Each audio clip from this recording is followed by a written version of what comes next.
I am a peacock! You gotta let me fly! Hey guys, what's up? Welcome to another episode of No Bullshit Reviews.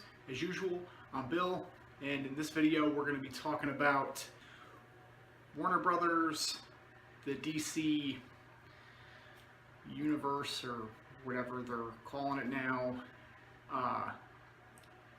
and their movies with the upcoming Aquaman and Shazam. It's really kind of made me look at the direction that their movies have been taking and really kind of dig into the Justice League and the Snyder cut, or whatever you want to call it, the movie that we should have gotten. And something that really kind of got my attention that you should definitely check out. I'll put a link down below to it, but it's a little video about the Richard Donner cut of Superman 2 by Comic Movie Marks is the name of the channel. Check it out. I'll put the link down below, like I said. But the theory is that there is a Zack Snyder cut. Like, principal photography on that movie was like 6 or 7 months. It was rumored that the original runtime was supposed to be like over 3 hours. There were supposed to be 2 movies. There's a lot of rumors and theories about what that movie was supposed to be. And now, something that Warner Brothers has been doing, I think, that has really been the downfall of a lot of the DC movies, has, interfering in these films. And that's really been the kind of tragic downfall of a lot of these, with not just with Justice League, but with Suicide Squad. David Ayer said the same thing, that the studio had somebody cut together a version of that movie that wasn't even supposed. You're paying a director millions of dollars to make these movies, and then you come in at the end and have somebody other than the person who has the vision for this story cut together the story, and then that's the movie that you release, and then you're shocked when it fails. So Suicide Squad, but that's a whole other can of worms. But with Justice League, there's a lot of theories out there about, if the theatrical version was, basically Zack Snyder's cut, but just doctored a little bit by Joss Whedon, like, what did he actually change? And I think that if you watch the video I talked about before, there's a lot of coincidences that kind of mirror the Superman 2 fiasco. So if you don't know what that is, Richard Donner shot Superman 1 and Superman 2 simultaneously, kind of Kill Bill style. And then was about 3/4 of the way through Superman 2 and was pulled off the movie, and this other dude was brought in to finish it, and that's where you get like the, Eiffel Tower bullshit and a bunch of weird shit that you've seen in the movie that a lot of people took as, being the way the movie was supposed to be, but that actual theatrical cut was not Richard Donner's vision. And then I had no idea, like I had seen that movie 1,000 times and had no idea. And then, after the fans pressing and letters and, lots of attention, finally Warner Brothers called Richard Donner and said, hey, finish this movie, we want to re-release your version, and they did that in 2006. And I watched it last night, and it's a very different movie. It's a much better movie. That whole Eiffel Tower thing is gone. There's actually some like screen test footage of Christopher Reeves and Margot Kidder that it's weird because like his hair changes length and stuff because it was just a screen test, but they had to use those to maintain continuity in the movie to fill those scenes. But it's definitely a better version. You should check that out, and also check out that video. But I think that Zack Snyder's, there's a lot of this visual effects stuff that's being leaked out now, and a lot of stuff that, like timelines of the filming, and there's a lot of things being leaked out that show that we were supposed to get a very different movie. And I think that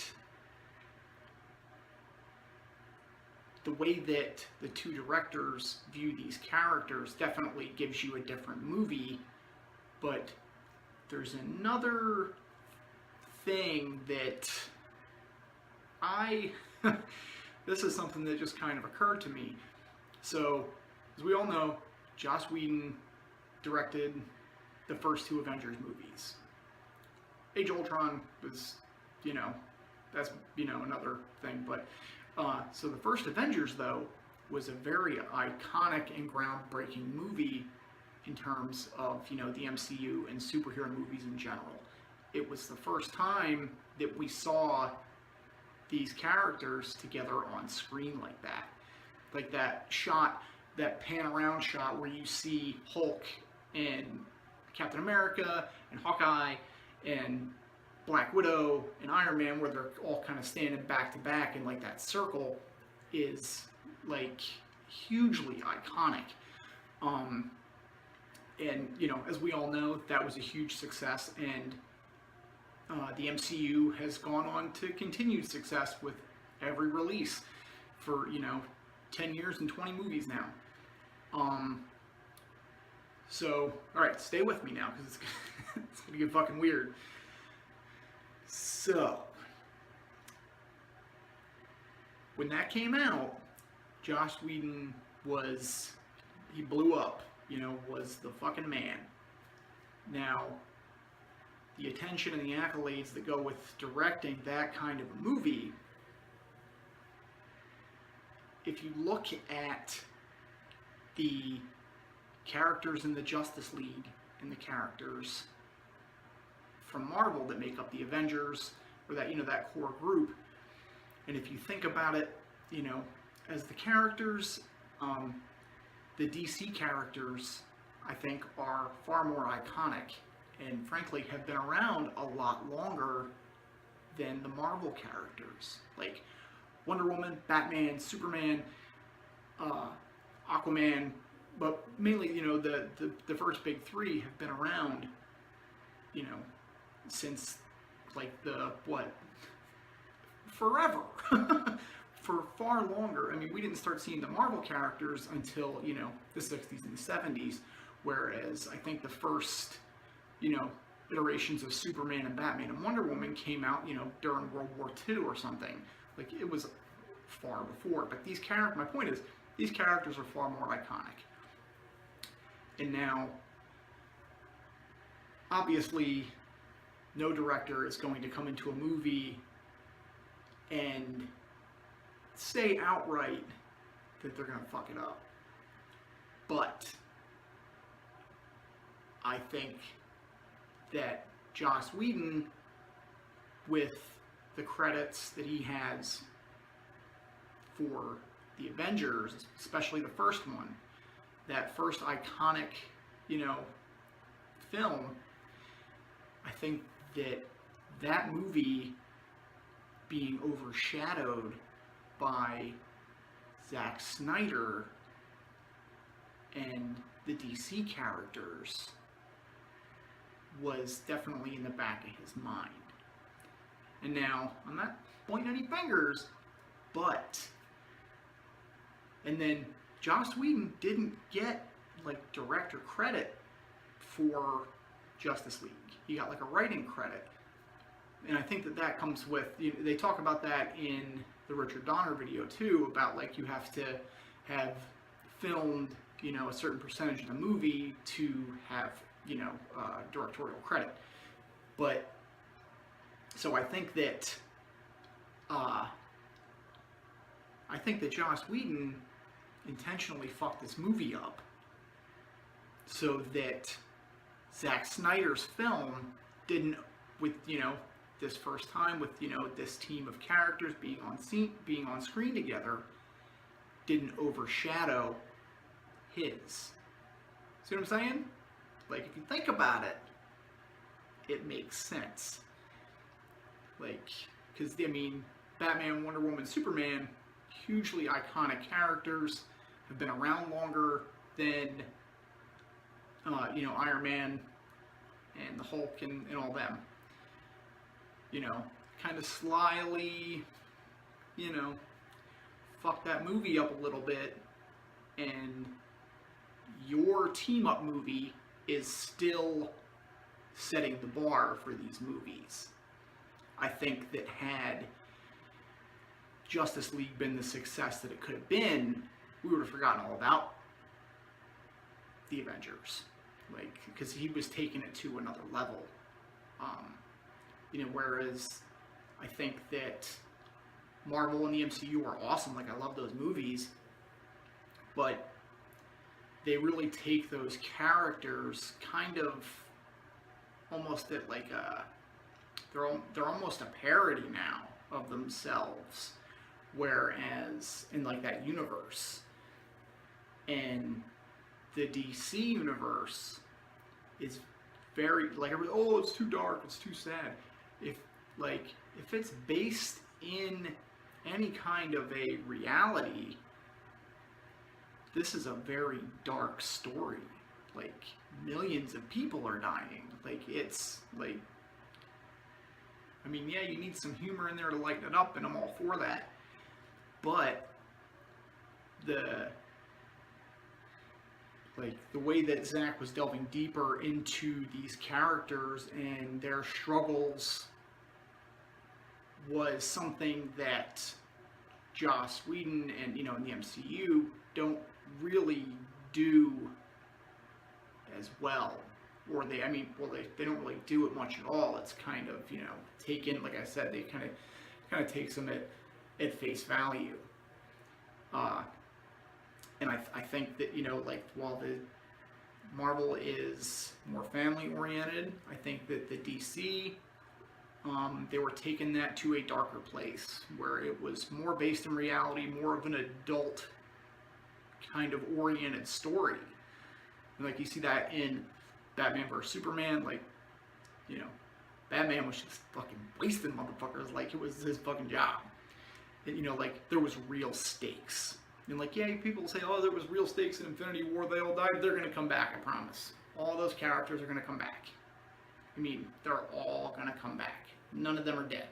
I promise you. You're going to see them all again, and especially because they all have sequels planned.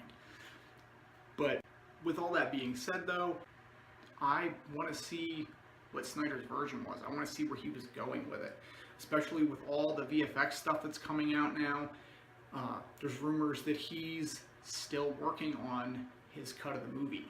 Like, I want to see it. I think that his version of Steppenwolf was way fucking better. Way better. Like, the cartoony bullshit that we got from Joss Whedon was fucking garbage. And it was going to be a better movie, I think. And I had said it from the moment that they had started talking about putting this movie into production, that it needed to be long. Like, even, you know, split into 2 movies. Like, you needed to flesh out these characters for this to be a full cohesive story, or it wasn't going to work. And then Warner Brothers, in typical fashion, comes in and really makes sure to fuck it up extra good by putting a 2-hour time limit on it. I think the runtime with credits was like just over 2 hours. But it fucked the whole movie up. There was just shit that we needed to see that we didn't get to see. And you gotta remember, like, now, like, Wonder Woman, this iteration of Wonder Woman, Aquaman, those are Zack Snyder's characters. Like, those are his fucking characters. The success that those characters are having now is because of him. So there's like a hashtag, you know, release the Snyder cut, and, you know, I'm gonna put it right there. But I think that it definitely needs to be, you know, give the people what they want. Like, if you're worried about, you know, money, I promise you that you will make money from this. Like, Warner Brothers, you need to listen to the fucking people. If you release the full fucking Snyder cut the way that he had envisioned this movie on like a Blu-ray or whatever, or if you wait until your streaming service comes out and then, you know, like, people will buy the streaming service to see that cut of the movie. Even if they cancel later, you'll get initial subscriptions from people just to see that cut. I mean, I'll fucking buy it just for that cut. I mean, I don't want to see, you know, the hooker with Cheeto hair fucking Titans that you got planned, but I want to see the Snyder cut of this fucking movie. You know, like, it just looks like it was going to be so much better. But we'll see. Apparently they fucking love to shoot themselves in the foot, and apparently they, you know, as much as these studios like to make money, they don't like it that much because they're just fucking this shit up.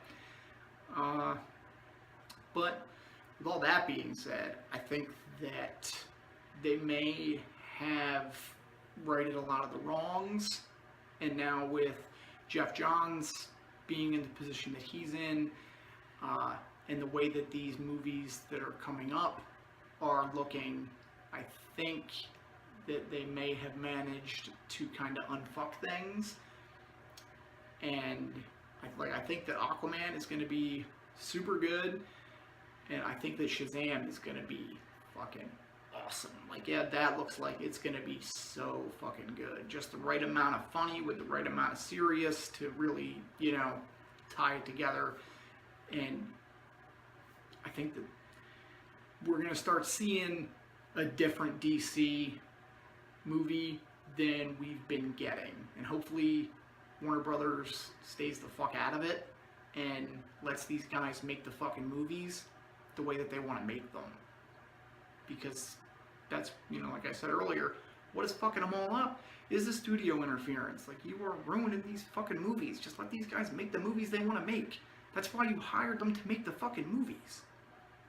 Like, if you didn't want them to make the movies the way that they wanted to make them, why did you ever get involved with them? You could have got some fucking guy that, you know, makes fucking commercials or music videos or some bullshit to piece you together a fucking movie if you were going to have somebody else fucking put together the final fucking cut.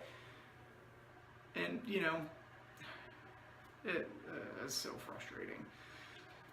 But I think that we're heading in the right direction now. I think that those two movies are going to be good. I think that Wonder Woman 1984 is going to be really good. I don't know how they're going to explain the whole Steve Trevor thing, but I'm curious to see how they do, and I'm really curious to see Kristen Wiig as Cheetah. I think that's going to be really good. But that's all for this video. If you haven't seen the Richard Donner cut of Superman 2, you need to watch it because it was really fucking cool. It's a very different movie than the one that you've probably seen 100 times on TV. Definitely check it out.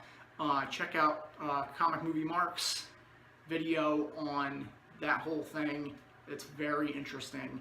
And then there's another channel that I've just kind of stumbled upon that is fucking really cool and really interesting. I'll put a link to both of those down below, but Cut Short. It's basically explanations of all these would have been movies, and a lot of the comic book movie videos are very interesting about some of the shit that almost got made. And another one, if you know, I've mentioned it before, but the Death of Superman documentary, the Death of Superman Lives, I'm sorry, documentary is really good. But that's all for this week. Let me know what you guys think down in the comments, if you think that Joss fucked this movie up on purpose, or am I fucking crazy? But it makes sense when you think about it, doesn't it? Or at least makes sense to me anyway. But let me know what you think down in the comments, and do me a favor and smash that like and subscribe button, and hit the notifications too if you want to get a little jingle when the new videos come out. And we'll see you next time. Have a good one.